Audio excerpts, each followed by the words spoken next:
Perkenalkan, nama saya Aulia Safara dengan NIM 203010702013 jurusan Ilmu Administrasi Negara. Video ini dibuat untuk memenuhi tugas komunikasi dan advokasi. Pro dan kontra Permendikbudristek nomor 30 tahun 2021 tentang pencegahan dan penanganan kekerasan seksual. Kasus-kasus kekerasan seksual sering terjadi, henti-hentinya kita dengar cerita pedih dan pilu yang miris hati. Para pejabat di beberapa kampus disebut sebagai pelaku. Kasus-kasus kekerasan seksual di kampus kerap menunjukkan keberpihakan kepada korban yang sangat minim. Kampus cenderung tidak mampu bersikap maju menanggapi kasus kekerasan seksual. Bisakah peraturan menteri yang baru menjadi alat yang efektif? Kontra terhadap Permendikbudristek.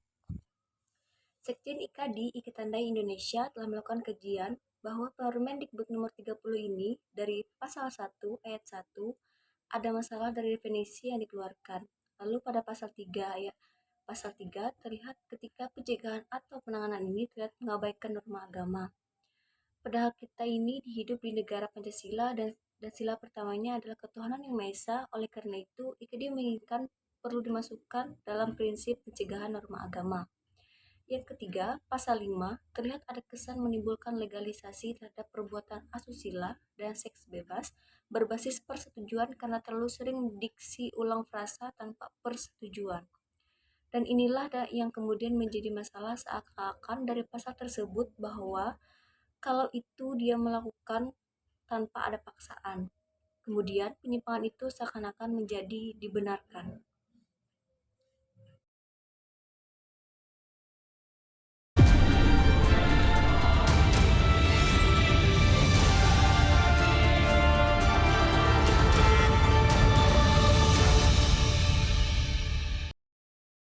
Beberapa Permendikbudristek nomor 30 tahun 2021 yang menjadi permasalahan di masyarakat.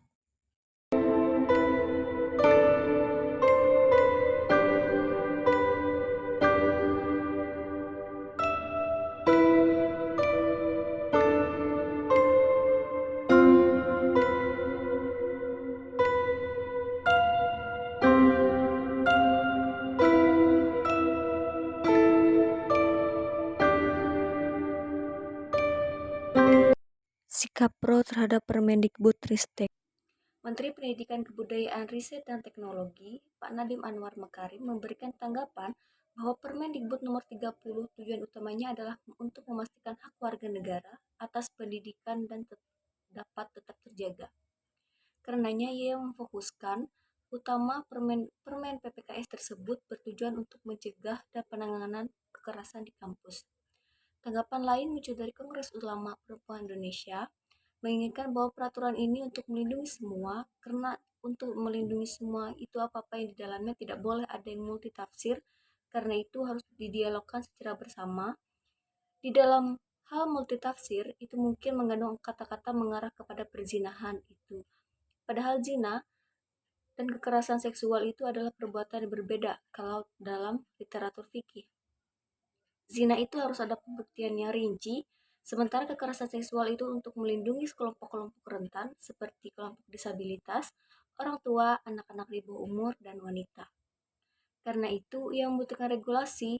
Regulasi Permendikbud ini bukan satu-satunya. Jadi ini adalah upaya dari ikhtiar-ikhtiar yang dilakukan karena peraturan itu harus realistis, implementatif, dan juga supaya sampai kepada tujuan maka tidak boleh ada yang multitafsir.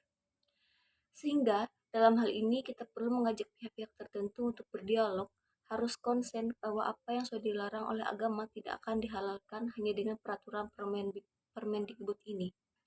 Peraturan yang lain dan negara tentu saja tidak akan menghalalkan apa yang harus diharamkan oleh agama. Karena itu diminta bahwa untuk melindungi korban dan harus implementatif, harus realistis, dan karena itu kita tidak boleh ada multitafsir dalam Permendikbud ini.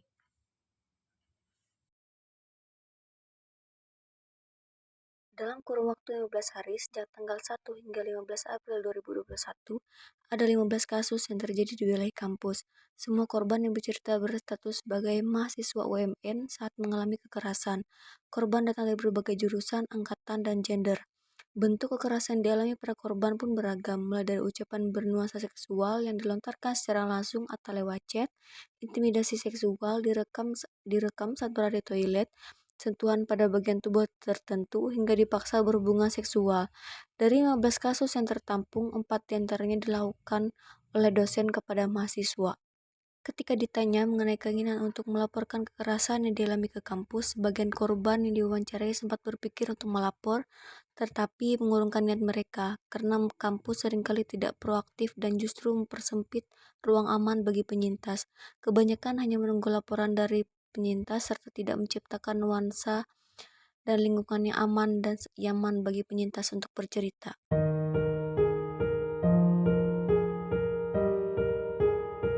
Sekian mengenai pro dan kontra dari kebijakan Permendikbudristek.